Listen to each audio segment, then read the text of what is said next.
Buenas noches muchachos, espero que se encuentren bien. Mi nombre es Alfredo Coronel, soy preparador atonal de la cátedra de histología y embriología y el día de hoy entonces les voy a dar la prepa acerca del tejido muscular. En primera instancia lo que tenemos que tener en consideración es el hecho de que el tejido muscular representa uno de los tejidos básicos del organismo en conjunto con el tejido epitelial, el tejido conectivo y el tejido nervioso. Entonces estos cuatro tejidos van a constituir la mayor parte de los órganos del organismo o del cuerpo humano. Entonces esto lo vamos a poder observar a lo largo de la materia, donde mientras vamos viendo los sistemas vamos a poder observar que el tejido muscular va a estar presente en la mayor parte de los órganos. Ahora, con respecto al tejido muscular, hay tres características que quiero rescatar de él. Uno corresponde a la contractilidad. Esto es una característica sumamente importante porque es una característica exclusiva del tejido muscular. Esta contractilidad corresponde a la capacidad del músculo de acortarse o de cambiar de longitud. ¿Sí? Entonces, en la imagen de la derecha vamos a poder observar esta contracción que corresponde a la contracción del bíceps. Como podemos ver, después que se lleva a cabo este destello que corresponde por tanto a ese estímulo, se va a producir un cambio en esa longitud del músculo, donde el músculo entonces se hace más pequeño, se acorta, ¿ok? Y esto es una capacidad, esta capacidad de acortarse es una característica propia del tejido muscular. Ahora, una segunda característica corresponde a la elasticidad. La elasticidad es por tanto esa propiedad que va a tener el músculo de poder alargarse y de retornar nuevamente a su forma original. ¿Sí? Esto es comparable por tanto con una liga. Cuando yo estiro una liga, ella cede y por tanto permite su alargamiento y una vez que la suelto, entonces ella retorna nuevamente a su tamaño original. Y similar va a pasar entonces con el músculo, porque imagínense que el músculo siempre queda estirado, o sea, yo lo estiro y nada más queda en esa longitud, entonces no tendría mucho sentido. Asimismo, esta capacidad de que el músculo tenga una elasticidad le permite crear una tensión, y esta tensión va a ser la fuerza que a mí me va a permitir, por ejemplo, cargar una estructura, ¿sí? Entonces, importante, o sea, esa elasticidad va a favorecer también la formación de una tensión. Ahora, en último lugar vamos a encontrar la característica de excitabilidad.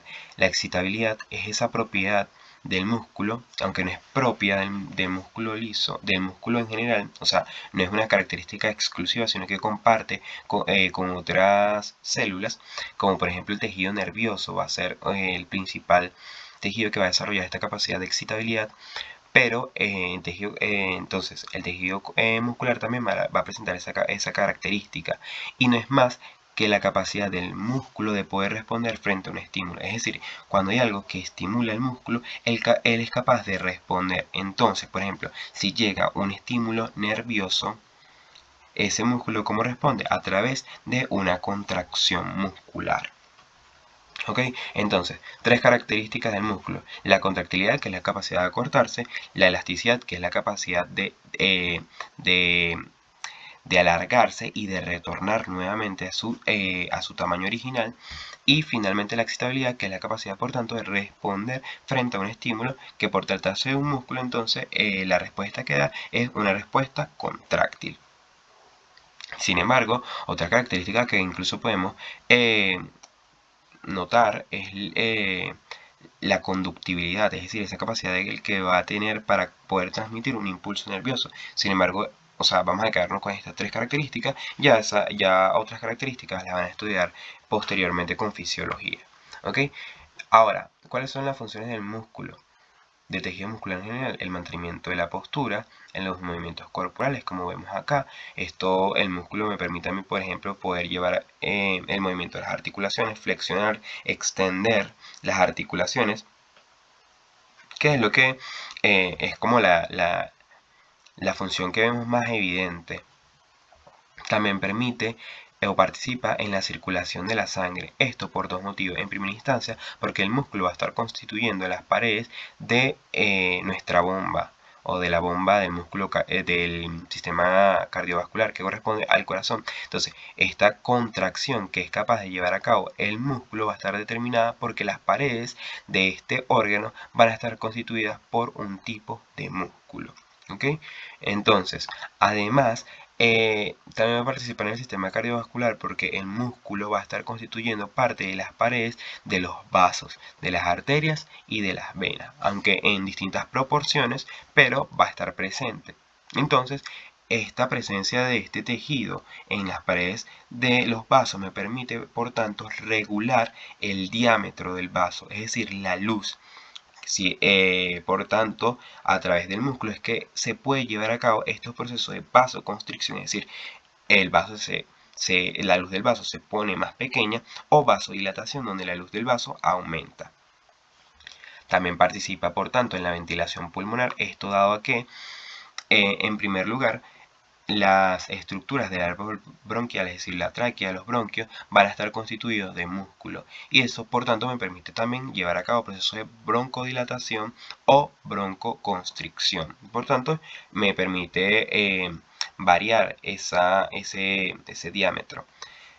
Además, también vamos a encontrar un septo muscular que va a separar la cavidad torácica de la cavidad abdominal. Y este septo no es más que el diafragma. Cuando el diafragma se contrae me permite crear un aumento del volumen de la caja torácica, y al generar este aumento de la caja torácica voy a generar una presión negativa que me permite, por tanto, expandir el pulmón y que se genere básicamente como una fuerza de succión que me permite, por tanto, llevar aire desde el ambiente hacia el interior del pulmón. ¿Okay? Además, también vamos a encontrar que aparte del diafragma se encuentran los músculos inspiratorios, como es el caso de los músculos pectorales, de los músculos intercostales, entre otros, que su función va a permitirnos también, o sea, su contracción permite llevar a cabo un aumento del volumen de la caja torácica y, por tanto, favorecer la ventilación. Por otro lado, también va a favorecer el movimiento de los alimentos. En este caso tenemos en la parte inferior derecha lo que corresponde a un segmento del duodeno o del intestino delgado, donde estamos viendo que se está llevando una contracción. Esta contracción va a ser rítmica y cíclica y es lo que conocemos como peristalsis. Esta peristalsis permite llevar a cabo el movimiento de los alimentos a lo largo de todo el tracto gastrointestinal. Y finalmente, también el músculo va a facilitar o va a participar en la emisión de la orina. ¿Esto por qué? Porque, bueno, a nivel de los uréteres también vamos a encontrar músculo, y esto permite también llevar a cabo un proceso de peristalsia a este nivel y poder desplazar esa orina que se está produciendo a nivel renal hacia la vejiga. Y en segundo lugar, porque nuestro músculo destructor de la vejiga, o el músculo que se halla dentro de las paredes de la vejiga, al contraerse me permite, por tanto, la emisión de la orina. Y además vamos a encontrar también ahí a nivel de la vejiga los esfínteres, que permite, por tanto, regular esa salida de la orina. Y por tanto, entonces vemos que también va a estar relacionado con la emisión de la orina. Finalmente podríamos incluir incluso la eyaculación, debido a que hay músculos asociados a los elementos eréctiles del hombre o del aparato reproductor masculino, que permite, por tanto, al generar una contracción, favorecer, por tanto, esa emisión del semen. Ok, entonces, ahora el tejido muscular lo podemos clasificar en dos grandes tipos. Histológicamente hablando, podemos diferenciar en un músculo estriado y en un músculo liso. En el caso del músculo estriado, como podemos observar, va a estar caracterizado por estas estructuras o este patrón transversal. Va a tener un patrón de líneas transversales que se prolonga a lo largo de toda la longitud, ¿sí?, de esa fibra muscular. Este patrón estriado es, por tanto, lo que le da el nombre. Esto es comparable, por ejemplo, cuando nosotros vemos nuestra huella dactilar, podemos observar que va a presentar como muchas rayitas. Esas rayitas, bueno, podemos hacer como la comparación con el músculo estriado y saber que, bueno, cuando yo vea rayitas similar a lo que pasa en mi pulgar, en mi huella dactilar, esto ya me denota a mí que estoy en presencia de un músculo estriado. A su vez, el músculo estriado en dependencia de su ubicación anatómica, este puede ser clasificado en músculo esquelético o en músculo cardíaco. Entonces el músculo esquelético va a estar asociado por tanto al esqueleto y el músculo cardíaco al corazón. Ahora, por otro lado, vamos a encontrar al músculo liso, que en el caso del músculo liso carece de este patrón estriado y como su nombre lo dice, se va a evidenciar liso, o sea, no presenta en su estructura algún elemento característico, por tanto su superficie se dice que es lisa, ¿sí? Y entonces anatómicamente este músculo va a estar presente, perdón, en las estructuras viscerales, es decir, en la mayor parte de las vísceras del organismo, como son el tracto gastrointestinal, el tracto respiratorio, el tracto genitourinario, y por tanto a este también se le conoce como músculo visceral. Ahora, importante destacar una característica particular y es el músculo cardíaco. El músculo cardíaco va a ser parte entonces de ese músculo estriado, pero va a presentar unos elementos característicos que difieren del músculo esquelético. Entonces, como podemos ver, en comparación a este es ramificado, tiene un núcleo central, pero mantiene entonces estas características estriadas. Sin embargo, esto vamos a profundizarlo a lo largo de la prepa. Ahora, también nosotros podemos clasificar o considerar ese músculo en dependencia de cuál es la modalidad de activación, es decir, cuál es el mecanismo que permite llevar a cabo la iniciación de la contracción muscular, es decir, qué es lo que induce o le dice a ese músculo, mira, lleva a cabo una contracción, actívate. Entonces, ese músculo se puede activar de manera voluntaria, es decir, puede llevar a cabo una contracción controlada al gusto propio, o sea, de manera consciente, que yo quiera, de manera voluntaria. Y es por eso que entonces, al ser voluntario, esto va a estar controlado bajo el sistema nervioso central. ¿Ok? Y en este grupo se halla, por tanto, el músculo esquelético. Cuando yo llevo a cabo la contracción del bíceps o llevo a cabo la flexión del codo, eso es un movimiento que yo estoy llevando a cabo de manera consciente y voluntaria. Sin embargo, es importante destacar que no todos los movimientos que son generados por el músculo esquelético son de tipo voluntario. Hay otros particulares, que eso se los dejo como dato, que son los movimientos reflejos. ¿Ok?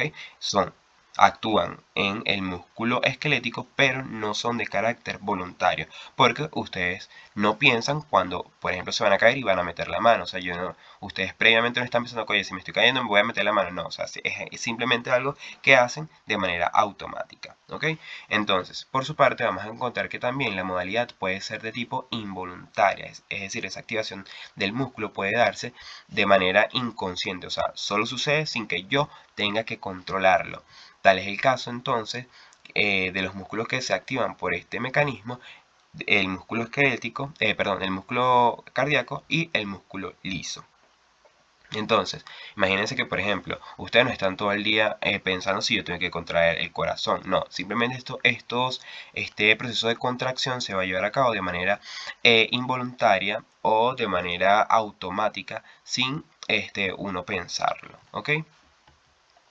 Entonces, además vamos a tener que tener en consideración, tenemos que tener en consideración ciertas terminologías a la hora de estudiar el músculo y corresponde primero a lo que corresponde al sarcoplasma, que no es más que entonces el citoplasma de esa fibra muscular o de esa célula muscular. Luego tenemos a la sarcolema, que la sarcolema corresponde a la membrana plasmática. Luego tenemos el retículo sarcoplásmico, que corresponde entonces a ese retículo endoplasmático, y finalmente los sarcosomas, que corresponden a las mitocondrias. Ahora, en primer lugar vamos a encontrar entonces al músculo esquelético. El músculo esquelético, como mencioné, anatómicamente se denomina así porque va a estar situado a nivel o está asociado al esqueleto. En ese mismo sentido, es el que permite poder llevar a cabo los movimientos del cuerpo y también el mantenimiento de la postura. Este va a estar constituido por células que son denominadas fibras musculares, y esto es debido a que estas células van a tener una longitud, o sea, van a ser células muy largas, y por eso se denomina, por tanto, como fibras musculares. Tal como pasa que ustedes veían en bioquímica, que hay unas proteínas globulares y unas proteínas filamentosas, ¿sí? Entonces esas proteínas filamentosas son aquellas que son alargadas. Similar, entonces, es lo que pasa con las células musculares esqueléticas. Estas resultan de la unión de muchas células pequeñas que son denominadas como mioblastos. Es decir, células pequeñas van a unirse entre sí y forman, por tanto, esa célula de una gran longitud o esa célula alargada. Y es por eso que entonces nosotros decimos que el músculo esquelético, esas fibras musculares, son un sinsitio. ¿Por qué? Porque se forman a partir de la unión o de la fusión de muchas células que son denominadas mioblastos, que estas pierden la individualidad, es decir, ahora se fusionan como una sola y actúan, por tanto, o funcionan de manera única. O sea, ninguna funciona de manera aislada, sino que si pasa algo en un punto de esa célula completa que han estado formando, entonces pasa a todas porque ya funcionan como una única célula. Estas células, por tanto, pierden su individualidad porque sus membranas se fusionan y también, por tanto, se va a fusionar su citoplasma. Y esto es lógico por el hecho de que otra característica que presenta ese músculo esquelético es que es multinucleado. Y esta característica de ser multinucleado va a ser resultado de esa unión de muchos mioblastos. Que, o sea, si son células, estos mioblastos tienen sus núcleos. Entonces, al unirse, se preservan estos núcleos. Y es por eso que este músculo esquelético va a ser multinucleado. Esos núcleos van a encontrarse por debajo de la sarcolema, ¿sí? Entonces va a ser subsarcolémico. Cuando hacemos un corte de el músculo esquelético, entonces en un corte transversal podemos observar que van a ser poligonales. Y finalmente, estos están asociados a un tejido conectivo. Y este último punto es importantísimo por lo que vamos a ver a continuación. Entonces, el tejido conectivo va a estar asociado a esas fibras musculares. Cuando yo tengo una única fibra muscular, como sucede en este primer caso, en esta parte de acá arriba, entonces esa fibra muscular va a estar rodeada de un tejido conectivo. Ese tejido conectivo es lo que yo llamo endomisio, ¿sí? Lo podemos ver acá abajo. Como cada una de estas fibras musculares va a estar rodeada de esta sustancia que se ve como más clara, que eso corresponde por tanto al tejido conectivo y en este caso es endomisio porque está rodeando a una única fibra muscular. Ahora, si yo uno muchas fibras musculares, cada una con su respectivo endomisio, voy a formar una agrupación de fibras musculares que se va a llamar fascículo. Y este fascículo también va a estar rodeado por este tejido conectivo que en este caso se conoce como perimisio. ¿Okay? Entonces este tejido conectivo que rodea a un fascículo corresponde al perimisio. Y finalmente, cuando yo uno a muchos fascículos, formo a un músculo. Y este músculo, por tanto, va a estar rodeado de ese epimisio, que es, por tanto, la capa de tejido conectivo que rodea a ese músculo. Ahora, ¿cuál va a ser esa función de ese tejido conectivo? ¿Por qué es tan importante? Bueno, por el simple hecho de que este permite la traducción o la transmisión de esa contracción. Es decir, ustedes, por ejemplo, cuando veíamos en el gráfico anterior, voy a retroceder un momentico. Ok, nosotros tenemos acá un músculo, ¿verdad? El bíceps. Entonces, vemos que la parte contráctil que se está contrayendo es esta parte central que es roja. Eso es el músculo propiamente dicho. ¿Ok? Entonces, como pueden ver, aquí es donde se está llevando un proceso de contracción. Pero si, por ejemplo, yo no tuviera estos extremos, simplemente la contracción queda relegada a esta porción central. Y entonces, ¿cómo hago yo para poder llevar a cabo una flexión del codo? Bueno, es gracias a estos extremos que van a estar unidos al músculo que corresponden a los tendones. Ese tejido conectivo que está asociado, que está rodeando a cada una de las porciones de ese músculo, van a formar los tendones. Y a partir de estos tendones, perdón, se van a fijar en las estructuras óseas, es decir, en los huesos. Y es lo que permite transmitir esa contracción. Es decir, que cuando esto se contrae, el tendón va a jalar la estructura ósea. ¿Sí? ¿Por qué? Porque el tendón cuando se contrae el músculo, transmite esa energía, esa fuerza, que por tanto jala a la estructura ósea. Ahora, entonces, en el lado derecho tenemos entonces, esto corresponde a una micrografía de electrónica de barrido o una microfotografía de electrónica de barrido, donde lo que estamos viendo es esto, o sea, en la disposición de ese tejido conectivo. Acá en esta cavidad del centro, aquí corresponde el espacio que estaría ocupado por la fibra muscular. Y como podemos ver entonces, esa fibra muscular estaría rodeada por estas capas que corresponden, por tanto, al endomisio, que es básicamente lo que vemos acá, pero aquí lo estamos viendo a través de una micrografía. Ahora, importante que quiero que se lleven o que tengan en consideración, y esto lo mantengan a lo largo de toda la materia, es el hecho de que cuando nosotros estamos estudiando histología, queremos aprender, con H, aprender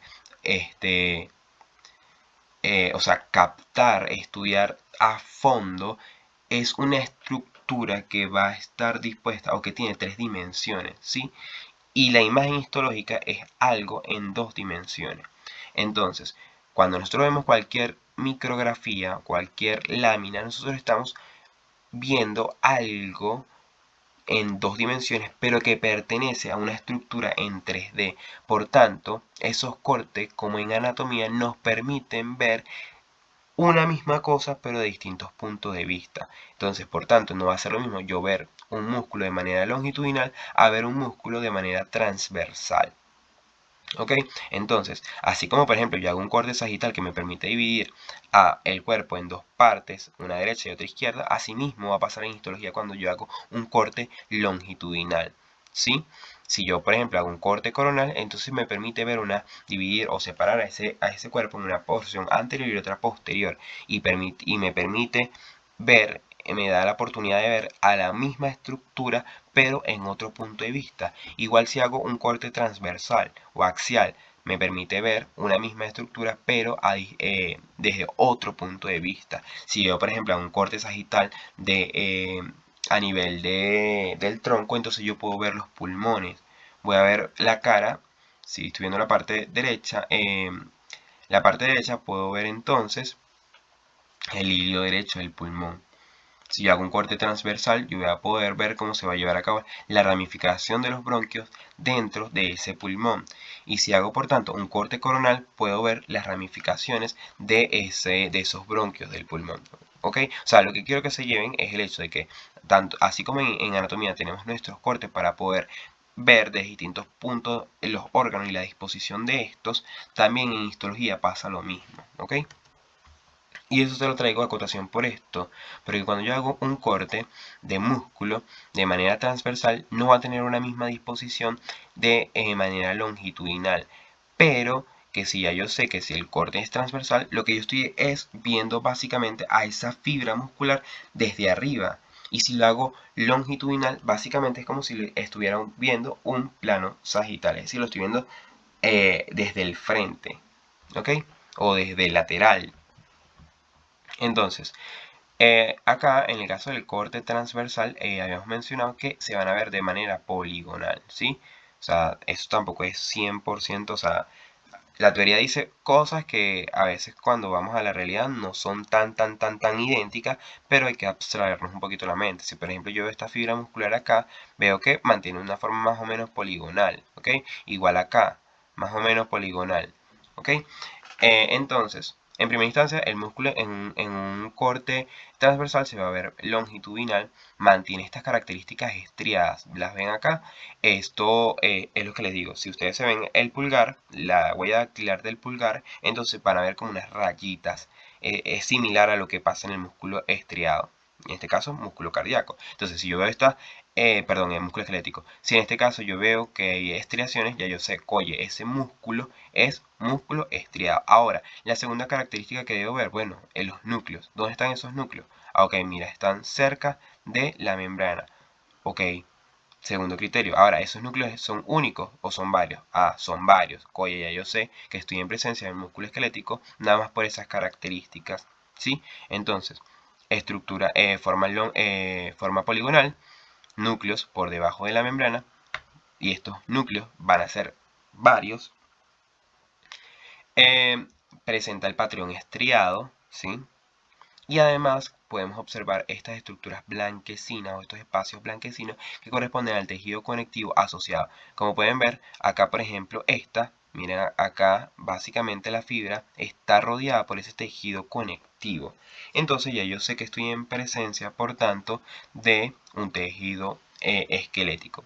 Y en este caso corresponde a un corte transversal. Finalmente, entonces, en un corte longitudinal yo voy a ver que ese tejido muscular va a tener disposición, o sea, las células van a ser alargadas, ¿ok? Van a presentar nuevamente su patrón estriado y los núcleos que van a estar por debajo de la membrana, ¿sí? Si lo vemos acá, cada núcleo está por debajo de la membrana, no tiene una disposición central y aparte son varios núcleos dentro de una misma estructura. ¿Okay? Y nuevamente acá veo los espacios, o espacio entre comillas, o sí, espacios blancos que va a corresponder por tanto al tejido conectivo. Ahora, un poco más microscópico, vamos a poder observar que ese citoplasma, ese plasmalema de las células musculares va a estar contenida por un conjunto o por muchas proteínas filamentosas. Estas proteínas filamentosas le vamos a llamar como miofilamentos. Estos miofilamentos van a estar dispuestos de manera longitudinal, es decir, en todo lo largo, ¿sí? Como veíamos en esto. Si esta es la longitud es igual a vertical, ¿sí? Entonces, si esta es toda la longitud, vamos a encontrar que esta fibra muscular, este miofilamento va a estar así, dispuesto a lo largo de toda, o sea, de todo el cuerpo, de toda esa célula, de manera vertical. Ahora, vamos a encontrar que estos se clasifican en dos grandes grupos, los filamentos gruesos y los filamentos delgados. Los filamentos gruesos van a estar representados por la miosina y los delgados por la actina principalmente. Estos miofilamentos van a ser considerados como la unidad estructural de las fibras musculares. Importante, los miofilamentos van a corresponder a la unidad estructural, ¿sí? Porque a partir de ellas es que se va a formar toda la estructura toda la estructura funcional del músculo. Y gracias a ellos, a los miofilamentos, se va a formar el sarcómero. Ahora, entonces, con respecto a los filamentos, vamos a tener los filamentos delgados.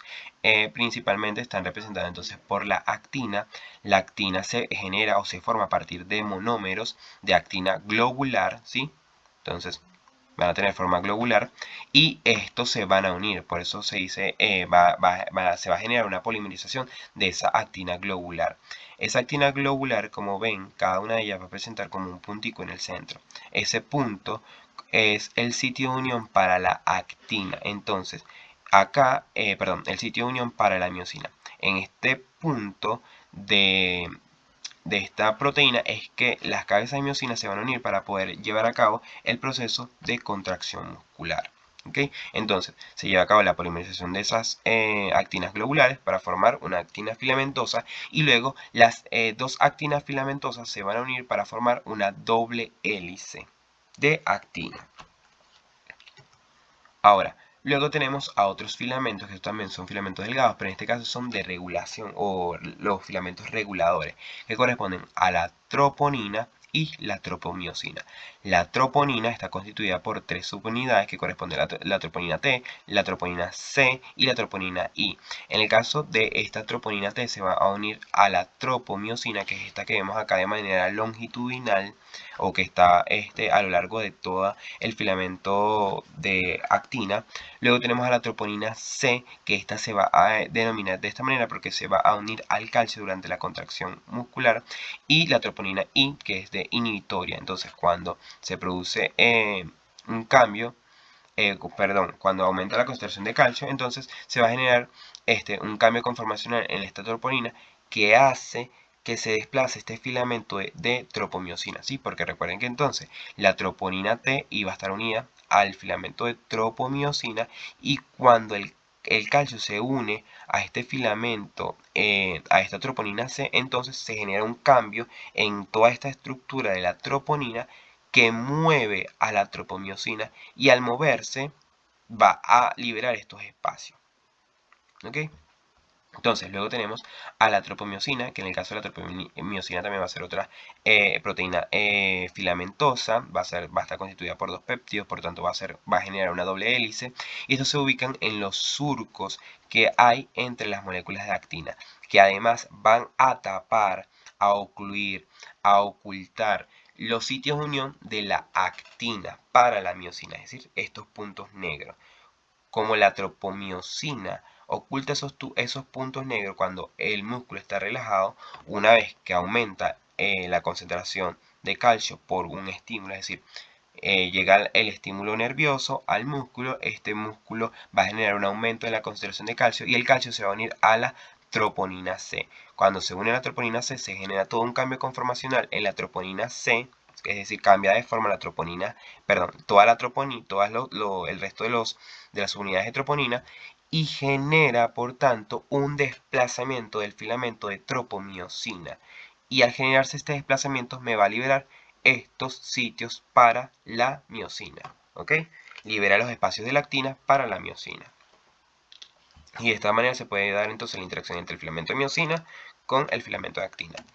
Entonces, luego vamos a encontrar el segundo filamento, que corresponde al filamento grueso, que es el filamento de miosina.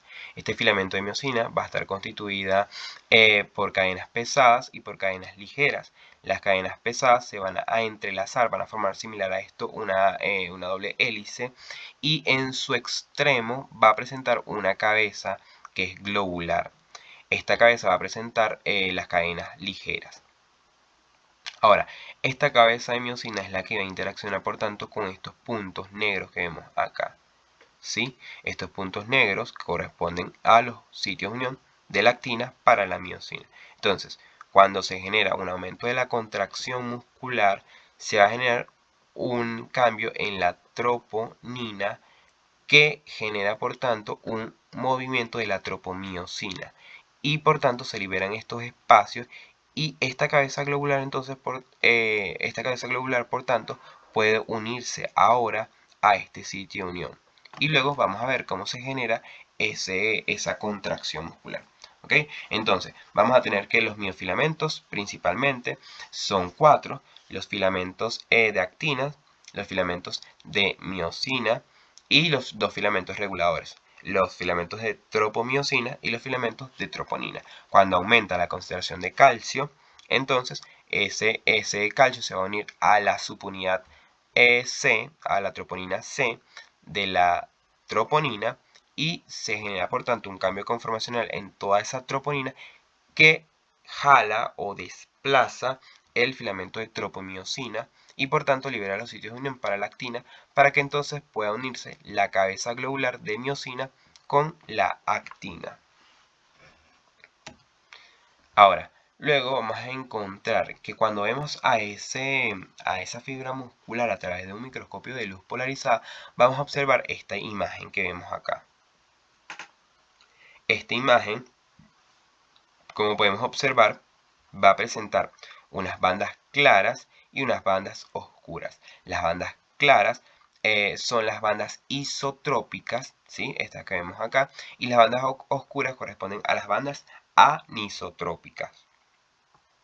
Ahora, entonces, entre las bandas claras podemos ver que estas van a estar separadas por una línea totalmente oscura, y esto es lo que se conoce como la línea Z o la banda Z o el disco Z, perdón, banda no, el disco Z o línea Z. Entonces, las estructuras que van a estar dispuestas entre dos líneas Z corresponden al sarcómero, y entonces podemos ver que el sarcómero va a estar constituido por una banda I a cada lado y una porción central que corresponde a la banda A. A su vez, esa banda A va a presentar en la parte media como que una zona más clara que corresponde a la banda H. Y dentro de esa banda H, a su vez, vamos a encontrar una zona un poco más oscura que corresponde a la línea M. ¿Ok? Entonces, lo podemos ver de una mejor manera en este gráfico de arriba, donde entonces tengo acá este elemento en zigzag que corresponde a la línea Z. Entonces, tengo dos líneas Z. Entre dos líneas Z, esto corresponde, por tanto, al sarcómero. ¿Ok? Y entonces, entre ambas líneas Z voy a tener una porción clara, una banda I, una banda clara. Y en la porción central voy a presentar una porción oscura, o una banda oscura, una banda A. A su vez, dentro de la banda A voy a tener una porción media o más central que corresponde a la banda H, la cual va a ser mucho más clara. Y finalmente, perdón, recapitulo.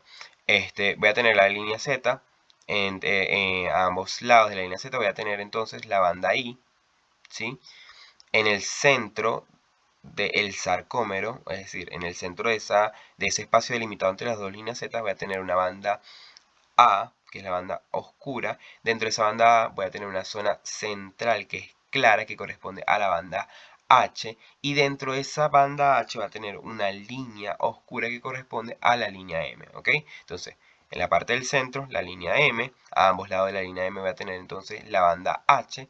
Lateral a la banda H, entonces todo constituye, todo a los laterales de la banda H corresponde a la banda A, que se va a ver en general oscura, y a los lados de la banda A entonces va a tener la banda I, que corresponde a la banda isotrópica, que es por tanto la clara. ¿Ok? Entonces, ahora, como mencioné, entre dos líneas Z se va a encontrar lo que se conoce como el sarcómero. Entonces, el sarcómero va a ser la unidad contráctil o la unidad funcional del músculo esquelético, del músculo estriado en general, tanto el músculo cardíaco como el del músculo esquelético.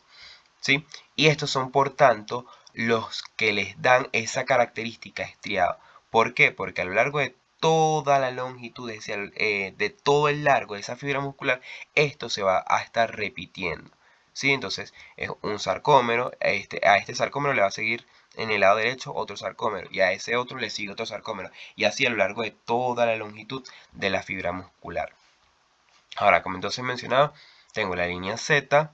Entre dos líneas Z está el sarcómero. Voy a tener entonces una banda I que va a ser isotrópica, por tanto se va a ver clara. Como que a ambos lados de la línea Z voy a tener entonces la banda I, a ambos lados de la línea Z. En la porción más central del sarcómero voy a tener entonces la banda A, que esta se va a ver oscura. Dentro de esa banda A voy a tener la banda H, y dentro de la banda H voy a tener mi línea M. Ahora, ¿qué es importante que sepamos? Lo importante aquí que sepamos es qué hay en cada una de esas bandas. En el caso de la banda I, únicamente vamos a tener filamentos de actina. Aquí lo podemos ver. ¿Sí? La banda I es hasta acá, y como podemos ver aquí no hay más que, que filamentos de actina. Luego tenemos a la banda A en general, la cual va a contener filamentos tanto de actina como de miosina, ¿sí? Los rojos son la de miosina y los azules los de actina. Ahora, luego tenemos que, si vemos en el extremo más medial de ese filamento de actina, miren que este límite que queda acá es el que me va a marcar los límites de la banda H, ¿sí? Es decir, aquí está el extremo de un filamento de actina, aquí hay otro extremo de otro filamento de actina. Entonces, estos extremos van van a limitar a la banda H. Por tanto, podemos decir que el filamento de actina se va a extender desde el disco Z o de la línea Z hasta la banda H. ¿Ok? Porque ahí termina el filamento de actina. Ahora, luego tenemos que entonces, en el caso de la banda H, va a estar constituido principalmente por el filamento de miosina Y finalmente vamos a tener esta línea de acá, la línea M, que está constituida por el filamento de miomesina. La miomesina va a ser una proteína estructural que permite ser como un centro organizador de los filamentos de miosina. Es decir, estos filamentos de miosina se van a fijar a este filamento de miomesina y los estabiliza. ¿Por qué? Porque si el músculo está constantemente en contracción muscular o sea, genera contracción muscular, imagínense que no tuviera ningún soporte para apoyarse, es decir, que este filamento de actina, de miosina, va como a bailar, ¿ok? O sea, se va a tambalear de un lado para otro. Entonces, ¿cómo se resuelve esto? Bueno, simplemente ponemos como una base, una viga, a través de la cual entonces se puede fijar este filamento de miosina y de manera que queda ahí estabilizado. Ahora, ¿por qué es importante todo esto? Vamos a ver ahora que durante la contracción muscular lo que existe es un desplazamiento de estos filamentos de actina hacia la línea M, ¿sí? Por tanto, si se produce un acercamiento de estos, o sea, se van a desplazar estos filamentos de actina hacia la línea M, esto quiere decir que por tanto las discosetas también se están desplazando hacia la línea M. Y este espacio, que era el espacio de la banda H, se va a ir acortando o eliminando, va a desaparecer. ¿Por qué? Porque estos filamentos de actina se están metiendo o se están dirigiendo hacia la línea M, se están desplazando. Ahora, es importante que sepamos acá que no hay un acortamiento de la longitud de los filamentos. Es decir, estos filamentos no se están haciendo más cortos cuando se está produciendo la contracción muscular. Aunque de manera externa, o sea, macroscópica, cuando ustedes ven el músculo hay un acortamiento, es decir, su longitud disminuye, se hace más pequeño. Realmente a nivel microscópico lo que está sucediendo es que hay un desplazamiento de los filamentos de actina sobre los filamentos de miosina. Es decir, estos filamentos de acá arriba se están desplazando, están deslizándose sobre los filamentos de miosina y a la medida que se deslizan, o sea, lo hacen en sentido de la línea M, ¿ok? Entonces, esto es básicamente lo que tenemos acá. Cuando se produce la contracción muscular, entonces estos discos Z se dirigen hacia la banda M y por tanto miren cómo la banda H disminuye o desaparece. Y por tanto, la banda I también va a disminuir un poco. ¿Por qué? Porque la línea Z se está desplazando hacia allá y vemos cómo al desplazarse va disminuyendo esta banda I. Ahora lo podemos ver de manera más gráfica acá. Entonces mi sarcómero dispuesto de manera normal y cuando entonces se lleva a cabo la contracción muscular, vamos a ver cómo la banda H y la banda I van a disminuir. ¿Ves? Acá desaparece la banda H y la banda I también disminuye. O sea, se acorta. La banda H desaparece y la banda I se acorta. Pero entonces vamos a decir en general que desaparecen ambas bandas. ¿Ok? Ahora, otra cosa importantísima que tenemos que tener en consideración corresponde al retículo sarcoplásmico. El retículo sarcoplásmico va a tener una disposición que rodea a el sarcómero. Y esto es importante. ¿Por qué? Porque la función del sarcómero va a ser almacenar calcio. Y el calcio, como les mencioné anteriormente, es lo que me va a permitir a mí entonces llevar a cabo el proceso de contracción muscular. Ustedes tienen que saber que entonces calcio en músculo es sinónimo de contracción muscular. Cuando hay un aumento de concentración de calcio, se lleva a cabo una contracción muscular. Entonces, toda esta estructura ramificada que ven de color azul corresponde a el retículo sarcoplásmico. Entonces, vamos a observar que en los extremos ese retículo sarcoplásmico se va a dilatar y esto constituye por tanto lo que se denomina como la cisterna terminal, cuya función va a ser liberar calcio. Y luego vamos a encontrar esta porción acá que va a estar básicamente dispuesta sobre el sarcómero, que corresponde a los túbulos longitudinales. Estos túbulos longitudinales van a tener la función contraria, llevar a cabo la recaptación de calcio, ¿sí? ¿Cómo se lleva a cabo este proceso? Bueno, o sea, se los voy a decir de manera general, sin embargo después esto ustedes lo van a estudiar a mayor profundidad en fisiología. Lo importante es que sepan las funciones generales. Esto sucede debido al hecho de que en el caso de los túbulos longitudinales hay un canal denominado como cerca, una bomba denominada como cerca. Esta bomba cerca lo que va a hacer es captar ese calcio en contra de su gradiente de concentración y meterlo dentro de los túbulos longitudinales. Estos que están acá se denominan túbulos longitudinales, no recuerdo si lo dije. Pero entonces, estos que están acá, túbulos longitudinales, tienen unas bombas denominadas como bombas cercas que van a llevar a cabo la recaptación de ese calcio. Es decir, pasan el calcio que está en el sarcoplasma hacia el interior del retículo sarcoplásmico. Y es importante, ¿por qué? Porque miren la relación que tienen con los filamentos, con el sarcómero. Entonces, al estar tan cerca de ellos, permite que entonces rápidamente captar ese calcio. Luego tenemos en el caso de los túbulos longitudinales, en el caso de las cisternas terminales, en este caso se va a llevar a cabo la liberación de calcio. En este segmento se lleva a cabo la liberación de calcio. Y esto por medio de unos canales denominados como canales de rianodina. Entonces, estos canales de rianodina, al abrirse, van a liberar el calcio. Ahora, como podemos ver, en cada extremo del sarcómero o cada extremo de toda esta estructura, vamos a ver que existen unas invaginaciones de esa sarcolema que corresponden a los denominados túbulos T. Estos túbulos T son sumamente importantes porque son los que permiten llevar a cabo una transmisión de la despolarización de la membrana hacia el interior de la fibra muscular. Es decir, cuando ustedes ya vieron membrana y saben que el exterior es positivo y el interior negativo. Cuando se produce una despolarización, entonces se invierte. Ahora, el exterior va a ser negativo y el interior es positivo. Y eso va a viajar a lo largo, ese impulso va a generar como una onda que va a viajar a lo largo de toda la sarcolema. Y entonces cuando entra a este punto, entonces es capaz de entrar al interior de la célula, porque pasa por este túbulo. Y acá, en este espacio que vemos acá, van a haber unos canales denominados como dihidropiridina. Cuando se produce, por tanto, una despolarización de la membrana, este canal de dihidropiridina va a generar un cambio conformacional que lo hace unirse o que lo hace contactar, o sea, de manera física, interacciona de manera física con el canal de rianodina y produce por tanto la apertura de ese canal de rianodina, generando por tanto la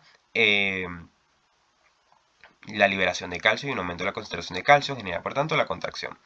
Entonces, básicamente el mecanismo por el cual esto actúa es, viene el impulso nervioso despolariza la membrana, entonces el interior se hace positivo y el exterior negativo, y esto va a viajar a lo largo de toda la membrana, se mete en el túbulo T, una vez que alcanza el túbulo T, se va a prolongar por él y va a alcanzar ahora a los canales de dihidropiridina. Estos dihidropiridina cambian de forma y interaccionan con los de rianodina. Al llevarse esta interacción con los de rianodina, estos últimos se van a abrir y por tanto liberan el calcio. Y como podemos ver, entonces se va a generar una estructura entre el túbulo T y dos sistemas terminales adyacentes, y esto es lo que vamos a denominar como la tetrada. Ahora, luego tenemos entonces al músculo cardíaco. El músculo cardíaco entonces mantiene esas características estriadas. En este caso, a diferencia del músculo esquelético, tiene un núcleo central grande. Y en el caso de los miocardiocitos van a tener una forma cilíndrica. Las células se van a unir por sus extremos a través de unas estructuras que son sumamente importantes, que corresponden a los discos intercalares. Y esto permite llevar a cabo la unión de esas células y generar fibras ramificadas, cosa que no sucedía en el músculo esquelético. En el músculo esquelético eran fibras únicas, pero no estaban ramificadas. Y además, bueno, tenemos que en cortes transversales se van a observar irregulares y de manera como esférica, ¿sí? o circulares. ¿Por qué? Porque son cilíndricos. Entonces, acá tenemos un músculo cardíaco. Estas líneas que señalamos acá, estas líneas transversales, va a ser un elemento característico del músculo cardíaco, porque corresponden entonces a esos discos intercalares. Entonces, los discos intercalares los podemos apreciar que son perpendiculares al eje longitudinal de la fibra muscular cardíaca. ¿Ok? Entonces, ¿qué características observamos? Bueno, que ese músculo cardíaco va a tener un núcleo central, un único núcleo central, va a mantener entonces esa característica estriada, y como vemos, va a unirse por medio de unas estructuras que son transversales o que son perpendiculares al eje longitudinal de la fibra, que corresponden a estos discos intercalares, a través de los cuales se lleva a cabo la unión entre estas células. Ahora, acá vemos de manera más cercana esos discos intercalares, ¿sí? Son los que en la imagen de abajo están coloreados de color verde, pero entonces vamos a ver que esos discos intercalares van a estar constituidos por la fascia adherens, que corresponde a unas uniones adherentes, va a estar constituida por unos desmosomas, y finalmente lo más importante que quiero que se lleven, que son las conexiones, las uniones comunicantes, las uniones en hendidura, o también denominadas como gap junctions. Entonces, importante saber es que los desmosomas permiten la unión de las membranas entre sí, ¿ok? Esta unión de las membranas.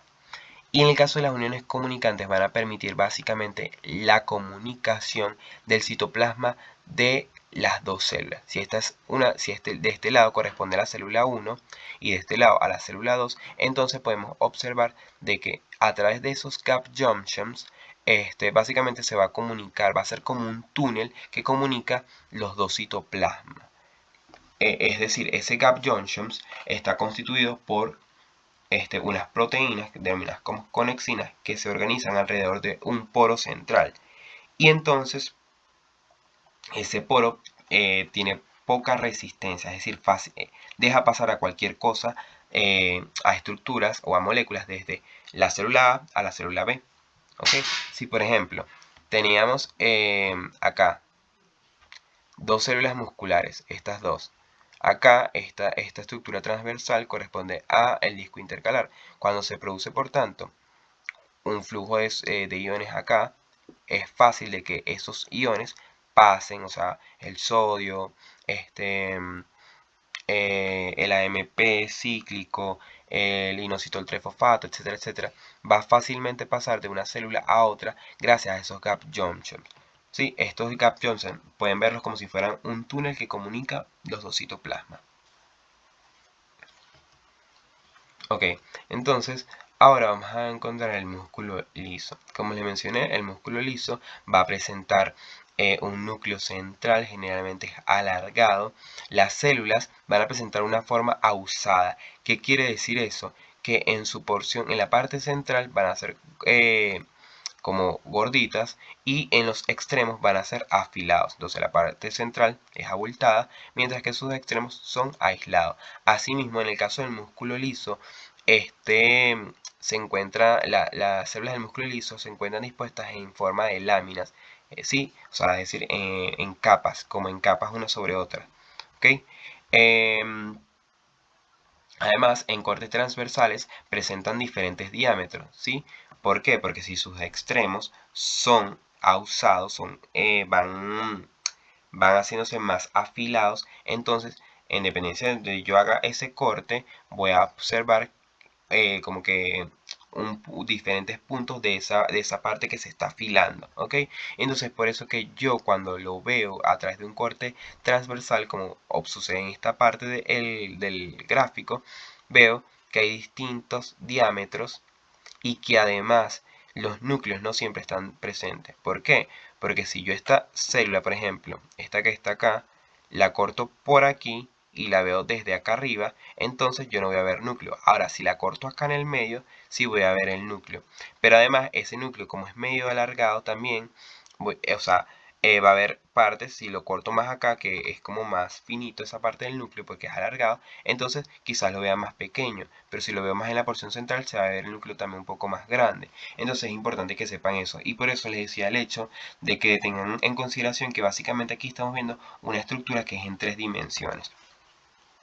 Ahora, importantísimo saber de que en el caso de las células musculares lisas van a presentar unas invaginaciones de la sarcolema que son las denominadas caviolas. Esto se la puse acá, no sé por qué. Entonces, estas imaginaciones que vemos acá corresponden a las caveolas. Y por debajo de esas caveolas va a estar el retículo sarcoplásmico. Como podemos observar, este retículo sarcoplásmico de las células musculares lisas va a estar en menor proporción en comparación con el músculo esquelético. ¿Ok? Entonces, caveolas va a ser el equivalente al túbulo T, es decir, a través de las caveolas se va a llevar a cabo la despolarización de la membrana y bueno, acá va a interaccionar con los mismos canales que por tanto generan la apertura de los canales de sodio, de calcio y liberación de calcio para que se genere la contracción muscular. ¿Ok? Entonces, además, vamos a encontrar que estos filamentos delgados, que los miofilamentos en la célula muscular lisa van a estar dispuestos de manera más desordenada. No tenemos ese patrón repetitivo que veíamos a lo largo de toda la longitud de las fibras musculares esqueléticas. En este caso, miren cómo, va a estar de manera más desordenada. Y esto es importante, ¿por qué? Porque permite a la célula muscular lisa contraerse en un 80%, mientras que la esquelética lo hace simplemente en un 60%. Es decir, la célula muscular lisa puede contraerse más, puede acortarse, hacerse muchísimo más pequeña que en el caso de una célula muscular, que una fibra muscular esquelética. ¿Ok? Y esto va a estar determinado por esta disposición que adquieren estos filamentos, estos miofilamentos. Además, como podemos ver, aquí no existe un patrón repetitivo, no existe esa disposición u organización de los miofilamentos que sí vemos en el músculo esquelético, y va a aparecer una nueva estructura que corresponde al cuerpo denso. Este cuerpo denso va a estar constituido por alfa-actina y básicamente va a ser el equivalente a las líneas Z. Además va a presentar otras proteínas que corresponden a la calmodulina y la caldesmona, que estas son por tanto las proteínas reguladoras de este proceso. ¿Ok? Entonces, en el caso del músculo esquelético, el músculo liso, la regulación va a estar determinada por el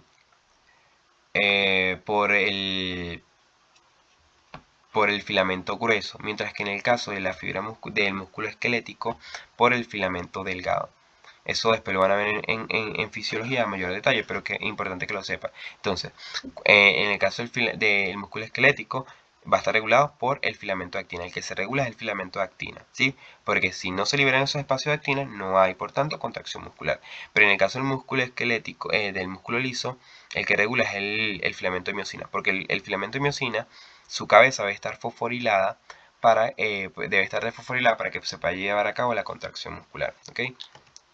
Entonces, acá vemos un corte de músculo liso que corresponde a una pared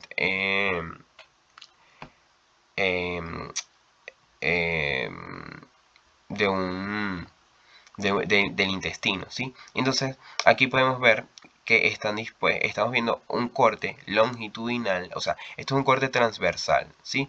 Pero que en este caso, estas células, importante saber que en los órganos pueden encontrarse de manera circular, es decir, rodeando, ¿ok?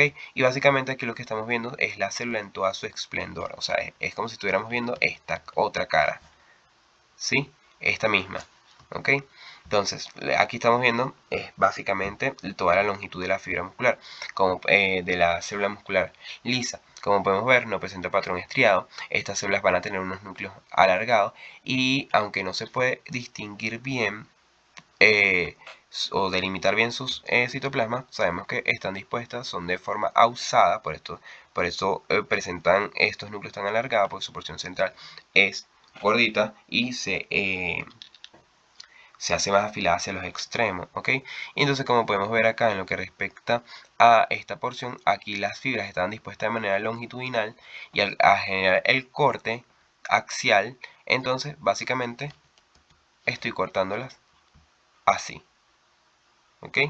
Entonces, al cortarlas así, lo que estoy viendo es que los núcleos son más grandes, más pequeños, y también el citoplasma. Miren que hay porciones más o menos grandes, otras un poco más pequeñas, otras muchísimas más pequeñas. Los núcleos son de tamaños variables, entonces esto va a ser un elemento característico, ¿ok? En el caso, miren acá, en el caso del músculo esquelético, del músculo cardíaco, básicamente podemos observar de que su longitud es constante, presentan su núcleo de disposición central, al igual que pero vemos que son generalmente redonditas, ¿ok?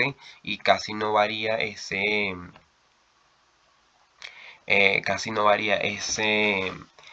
diámetro, ¿ok? Este corresponde nuevamente a un corte longitudinal, pero en este caso de músculo liso, ¿sí? Si este corte lo viéramos más cerca, pudiéramos observar el patrón estriado, pero en este caso no se puede, ¿ok? Entonces es importante que sepamos esto.